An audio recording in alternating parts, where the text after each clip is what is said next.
Assalamualaikum warahmatullahi wabarakatuh.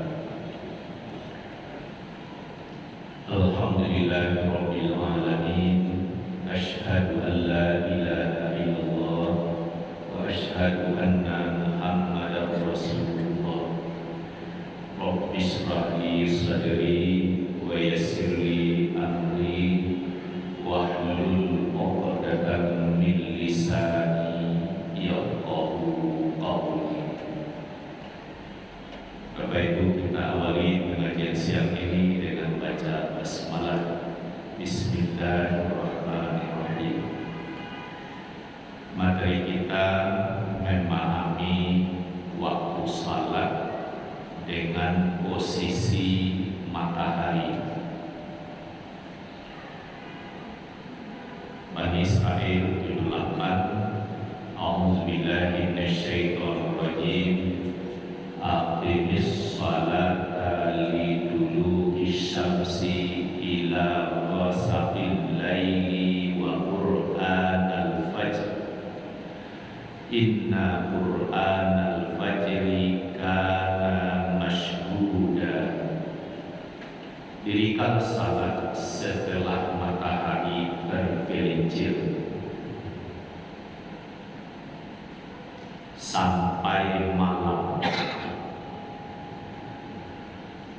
dan dirikan pula salat fajar. Sesungguhnya salat fajar disaksikan. Diawali matahari tergelincir. Kata tergelincir ini mengikuti terjemahan yang sudah ada. Kalau diubah ya, dirikan salat setelah matahari posisinya melewati tengah hari setepat. Jadi kalau sudah lewat dari tengah hari itu, matahari sudah lebih condong sedikit ke arah tempat terbenam. Tempat matahari terbenam pun sesungguhnya itu semu, karena matahari sebenarnya tidak pernah terbenam. Tapi begitulah Allah memudahkan terlihat matahari itu terbenam. Bagaimana bisa matahari terbenam? Matahari itu jauh sangat besar dibanding bumi ini. Diperbesar bumi ini 10 kali lipat, ditambah pula air laut sebanyak itu pula, belum mampu membenamkan matahari. Tapi kenapa matahari terlihat terbenam? Karena bumi ini berputar dari barat ke timur, sehingga matahari yang begitu jauh dan besar terlihat terbit di timur, terbenam di barat. Karena jauh di sana, lalu mata kita hanya bisa memandang laut lepas. Kalau saudara kita di belahan timur pasirnya, pantainya, tentu yang melihat permukaan bumi. Bagian barat, kalau kita di Padang ya bisa melihat laut lepas. Semampu mata kita memandang, bertemu kaki langit dengan tepi laut. Terus terlihat matahari terbenam. Sebelum terbenam sudah muncul awan merah, makin lama makin indah suasana sunset. Nah, jadi matahari sebenarnya tidak pernah terbenam. Tapi kalau itu pula dibahas di tingkat awam, diskusinya bisa jadi tidak selesai. Hanya ada saja orang sudah pernah duduk kelas 2 SD atau sekolah 1 sekolah rakyat, mungkin pasti sudah bisa memahami. Nah, ini kita sebutkan itu bahwa waktu salat berdasarkan posisi matahari dari permukaan bumi kita ini. Nah, jadi baru saja azan dikumandangkan, tanda matahari sudah melampaui tengah hari. Terus kalimat dirikan salat mulai dari matahari tergelincir sampai malam. Ada di sesudah zuhur, ada asar. Asar itu ya kalau kita tarik, kita berdiri di bumi melihat ke matahari, itu membentuk sudut 45 derajat. Ditarik sudut 45 derajat ke langit. Nah, di sana terlihat matahari. Kira-kira itu posisi matahari. Bayangan benda tegak lurus sudah melebihi benda yang tegak lurus itu sendiri, atau 2 kali lipat.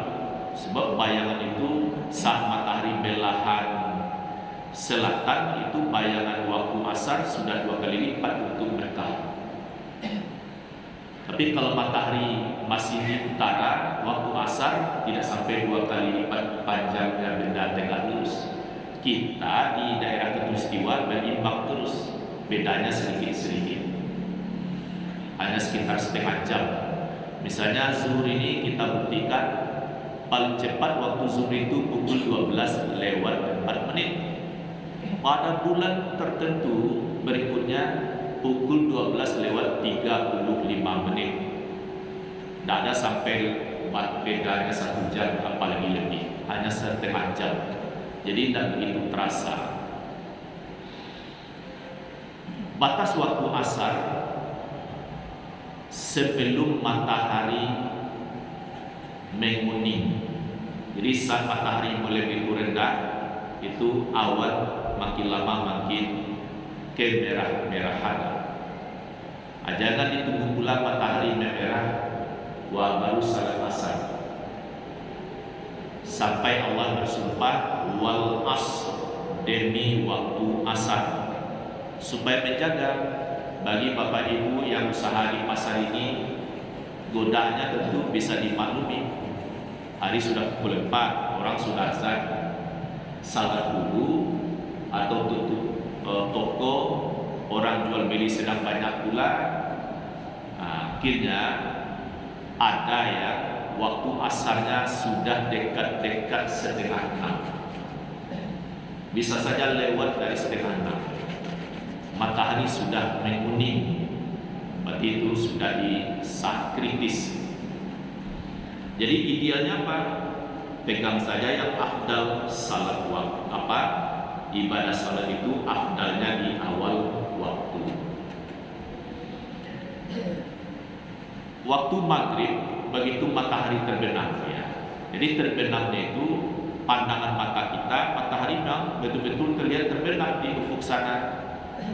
Karena bumi ini bulat, lalu yang jauh di sana itu bumi ini berputar, lalu yang di belah barat itu sepertinya terbenam. Sampai hilang matahari itu, piringan matahari paling atas benar-benar sudah di bawah ufuk. Disepakati min 1 derajat di bawah ufuk.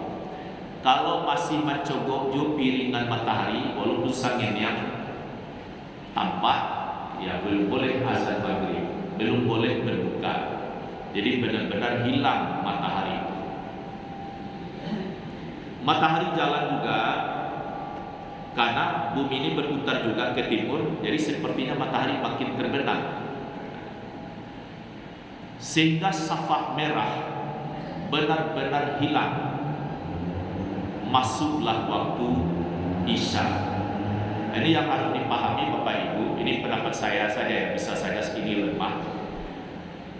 Maghrib ke Isya itu waktunya pendek, hanya 1 jam 10 menit. Sehingga di masjid-masjid dulu di Kota Padang saya lihat iqamat 10 menit setelah waktu masuk, kecuali maghrib. Apa maknanya? Sesudah azan idealnya langsung iqamat. Tapi ini diskusinya bisa saja tidak habis-habisnya. Saya mengapresiasi ijtihad ulama kita terdahulu itu sudah azan maghrib idealnya iqamat. Demikian, nanti dilanjutkan. Assalamualaikum.